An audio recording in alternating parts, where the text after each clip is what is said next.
इस्तेमाल लगातार इजराइल कर रहा है और ये इतने घातक हैं कि मात्र 3 सेकंड के अंदर आखिर कैसे पूरी तरह से खत्म कर देते हैं दुश्मन को। और जिसके बाद हिजबुल्लाह पूरी तरह से घबराया हुआ, पूरी तरह से उसकी हालत खराब है, क्योंकि मार्क 84 उसके लिए काल बनता हुआ नजर आ रहा है। आपको बताता हूं कि आखिर कैसे मार्क 84 खतरनाक है, उसकी ताकत आखिर कितनी है वो मैं आपको यहां पर बताता हूं। ताकत देखिए मार्क 84 की, 3 सेकंड में अगर दुश्मन को उड़ा रहा है तो मार्क 84 बम 2000 पाउंड का है। देखिए ये आप देख रहे हैं, ये मार्क 84 बम जो 907 किलो का ये हैवी बम है, जहां पर अटैक हो जाए तो आखिर क्या हालात बना देता है। मार्क 84 बम को BLU 117 भी कहते हैं, जो अपने दुश्मनों पर काल बनकर टूटता है। इजराइल JDAM किट लगाकर इसके हमले का इस्तेमाल जो है वो करता है। हमला इसके जरिए जो है वो किया जाता है ताकि बम को सटीक टारगेट तक पहुंचाया जा सके, एकदम एग्जैक्ट लोकेशन पर हमला हो सके। वही मार्क 84 बम को उड़ाने के लिए इन्हें तैयार किया गया, बंकर्स को उड़ाने के लिए तैयार किया गया है। मार्क 84 बम में एक हार्ड स्टील का कवर होता है जो सटीक निशाने पर लगकर दुश्मन को पूरी तरह से निस्तेनाबूद कर देता है। हार्ड स्टील कवर कंक्रीट में घुसने के लिए मदद करता है यहां पर इस हथियार की। MK84 बम से शक्तिशाली जो विस्फोट हैं, वो पेलोड जो हैं वो निकलते हैं और उसके बाद ये अटैक होता है। मार्क 84 बम के आगे कोई बंकर तक नहीं टिकता है। बड़े बड़े बंकर हिजबुल्लाह के इजराइल ने खत्म कर दिए हैं और MK84 बम को इसीलिए बंकर बस्टर के नाम से भी जाना जाता है।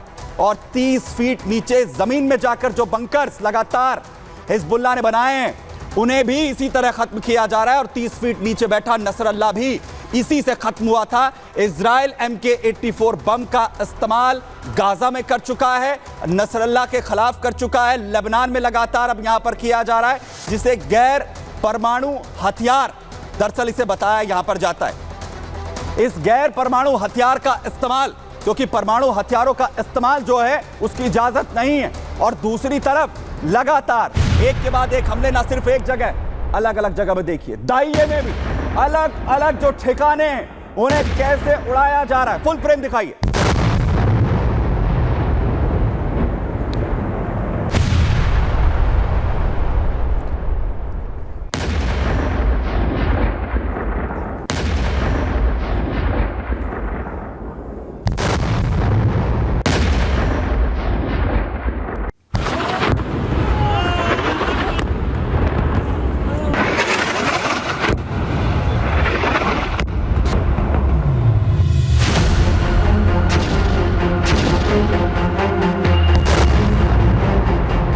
इजराइल अपने फाइटर जेट से लेबनान पर तबाही का बारूद बरसा रहा है। इजराइल के फुर्तीले फाइटर जेट दुनिया के सबसे खतरनाक बम मार्क 84 से लेबनान की राजधानी बेरूत को खंडर बना रहे हैं।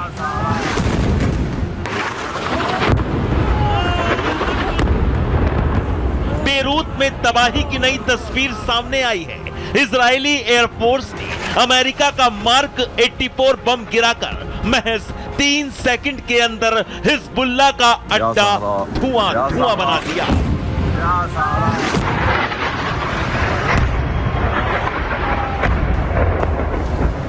लेबनान में हिजबुल्लाह के सभी ठिकानों को बर्बाद करने के लिए इजराइल इसी खतरनाक हथियार का सबसे ज्यादा इस्तेमाल कर रहा है।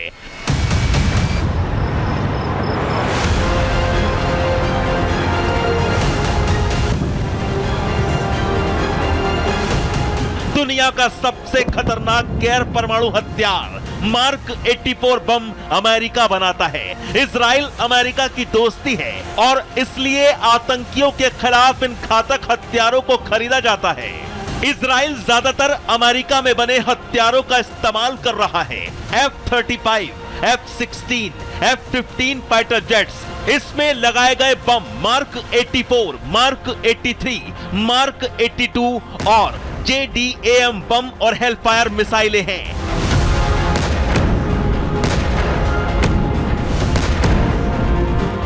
पिछले 1 साल में अमेरिका ने इजराइल को 14,100 मार्क 84 बम दिए हैं और इन्हीं बम से बेरूत दहिये में इजरायली सेना हिजबुल्लाह को टारगेट कर रही है। बेरूत में हिजबुल्लाह का हेडक्वार्टर हो या उसका अल कर्द हसन बैंक या फिर हिजबुल्लाह की सुरंगें, बंकर या फिर इमारतें, सब इजराइल धुआं धुआं कर खंडर बनाता जा रहा है।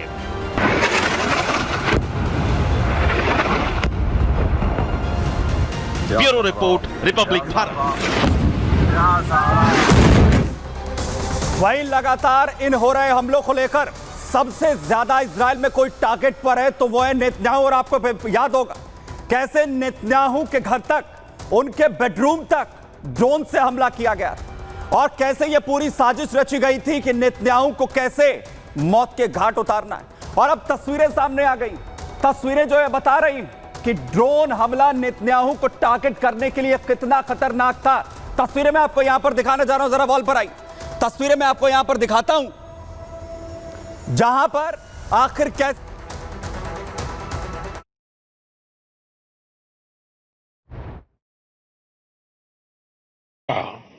प्रतिनिधित्व करता है। पिछले लगभग 2 दशकों में ब्रिक्स ने अनेक उपलब्धियां हासिल की हैं। मुझे विश्वास है कि आने वाले समय में यह संगठन वैश्विक चुनौतियों का सामना करने के लिए और अधिक प्रभावी माध्यम बनकर के उभरेगा। फ्रेंड्स, मैं न्यू डेवलपमेंट बैंक के अध्यक्ष हर एक्सेलेंसी दिल्मा रूसेफ का अभिनंदन करता हूं। प्रतिनिधित्व करता है। पिछले लगभग 2 दशकों में ब्रिक्स ने अनेक उपलब्धियां हासिल की हैं। मुझे विश्वास है कि आने वाले समय में यह संगठन वैश्विक चुनौतियों का सामना करने के लिए और अधिक प्रभावी माध्यम बनकर के उभरेगा। फ्रेंड्स, मैं न्यू डेवलपमेंट बैंक के अध्यक्ष हर एक्सेलेंसी दिल्मा रूसेफ का अभिनंदन करता हूं। पिछले 10 वर्षों में यह बैंक ग्लोबल साउथ के देशों के विकास के लिए महत्वपूर्ण विकल्प के रूप में उभर रहा है। भारत के गिफ्ट सिटी के साथ साथ अफ्रीका तथा रूस में रीजनल सेंटर्स के खुलने से इस बैंक की गतिविधियों को बल मिला है और लगभग $35 बिलियन के डेवलपमेंट प्रोजेक्ट्स सैंक्शन किए गए हैं।